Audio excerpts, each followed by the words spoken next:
Դատարանը գալիս է, խնդրում եմ ոտքի կանգնել։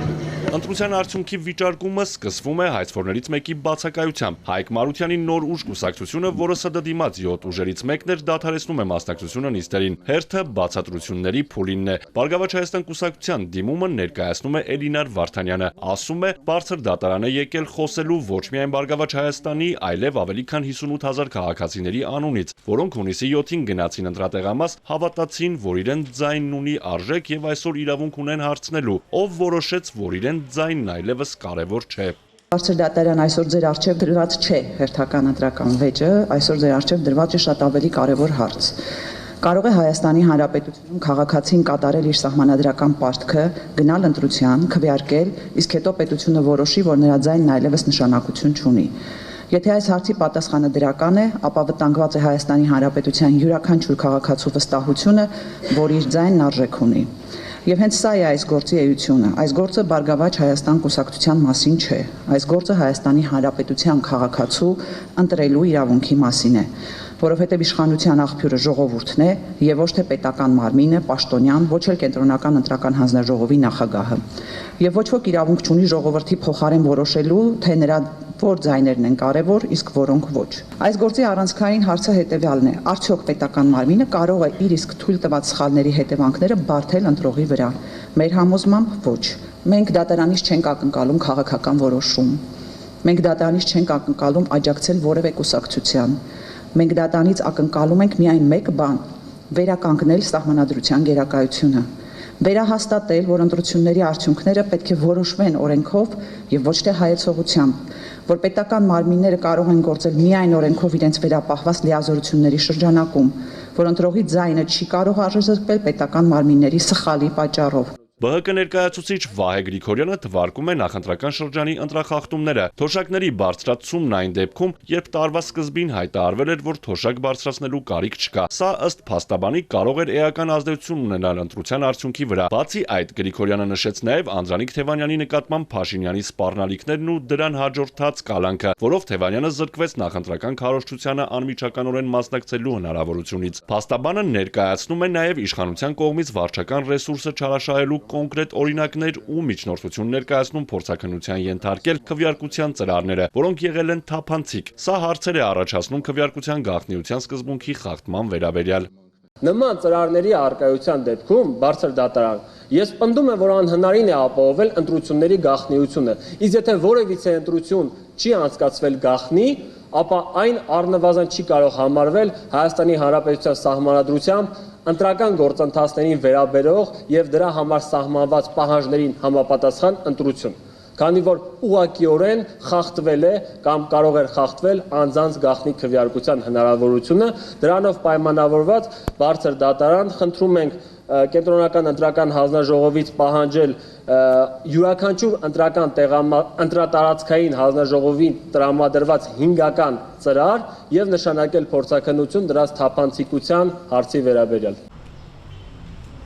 Բարգավաճ Հայաստան կուսակցության իրավական թիմի հաջորդ պնդումն այն մասին էր, որ ԿԸՀ-ն չունենալով նման լիազորություն անվավեր ճանաչեց երկու ընտրական տեղամասի քվեարկության արդյունք եւ որոշեց վերաքվեարկություն չանցկացնել։ Սա հանգեցրեց Բարգավաճ Հայաստան կուսակցության ազգային ժողովի մանդատների բաշխման գործընթացին մասնակցելու անհնարինությանը։ Արամ Օրբելյանի խոսքով ԲՀԿ-ն եւ 58,000-ից ավելի քաղաքացիներ չեն կարող տուժել, որովհետեւ պետական մարմինը չի կարողացել իրականացնել իր պարտականությունները։ Կենտրոնական ընտրական հանձնաժողովը իրավունք չուներ այդ որոշումը կայացնել, անվավեր ճանաչել տեղամասում։ Հիմա բայց շարունակությունը կայացրել է։ Ինչ հետևանք պետք է տեղի ունենա այդ ժամանակ։ Այդ հարցին պատասխանում է 101-րդ հոդվածը։ Եթե ընտրությունների արդյունքում տեղի են ունեցել սույն օրենսգրքի այնպիսի խախտումներ, որոնք կարող էին ազդել ընտրությունների արդյունքների վրա, իրանք են ասել ազդել է։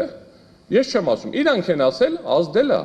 Ապա կենտրոնական ընտրական հանձնաժողովը որոշում է ընդունում առանձին ընտրական տեղամասերում վերաքվեարկություն անցկացնելու մասին, եթե այդ միջոցով հնարավոր է շտկել այդ խախտումների հետևանքները։ ԿԸՀ-ն պետք է անդրադարձ կատարեր, արդյոք խախտումներն ազդել են արդյունքների վրա։ Ասել է այո։ Երկրորդ հարցը, արդյոք հնարավոր է շտկել այդ խախտումները կոնկրետ ընտրատեղամասերում վերաքվեարկություն իրականացնելով։ Չի պատասխանել այս հարցին։ Չի կարող լինել մի վիճակ, որ 5-4%-ը հաղթահարած քաղաքական ուժը Կենտրոնական ընտրական հանձնաժողովի եւ ընտրական հանձնաժողովների թերի աշխատանքի արդյունքում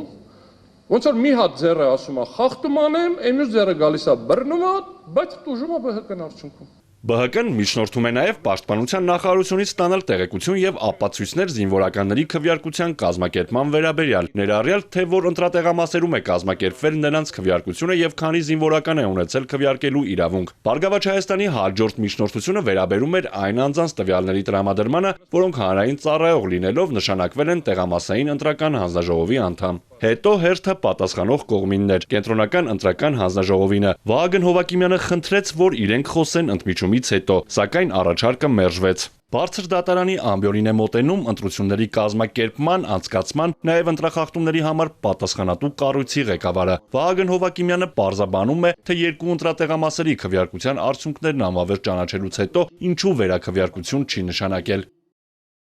Վերաքվեարկությունը այլևս չի կարող լինել նույն ընտրությանը բնորոշ շարունակություն։ Այն բնական շարունակությունը, որպեսզի պետք է լինի։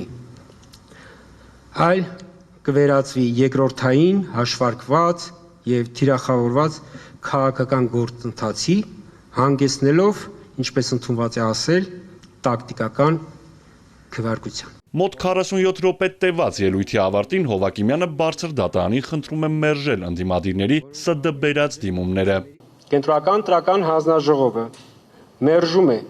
ներկայացված դիմումների բոլոր 7 դիմումները ամբողջությամբ։ Գտնում է, որ վիճարկվող որոշումը մեր կենտրոնական ընտրական հանձնաժողովի վիճարկվող որոշումը իրավաչափ է։ Կայացվել է Հայաստանի Հանրապետության ընտրական օրենսգրքի պահանջների պահպանմամբ, ուստիև խնդրում ենք դիմումները մերժել, իսկ կենտրոնական ընտրական հանձնաժողովի 1406 2026 թվականի 259A որոշումը թողնել ուժի մեջ։ Սահմանադրական դատարանի նիստի երկրորդ օրը որպես երրորդ անձ գործի քննությանը մասնակցող ՔՊԻ թիմին միացել է նաև Արդարադատության նախարար Սրփուհի Գալյանը։ Քննությունը կարող է տևել մի քանի օր։ Գործով որոշումը պետք է հրապարակվի ամենաուշը մինչև հուլիսի 4-ը։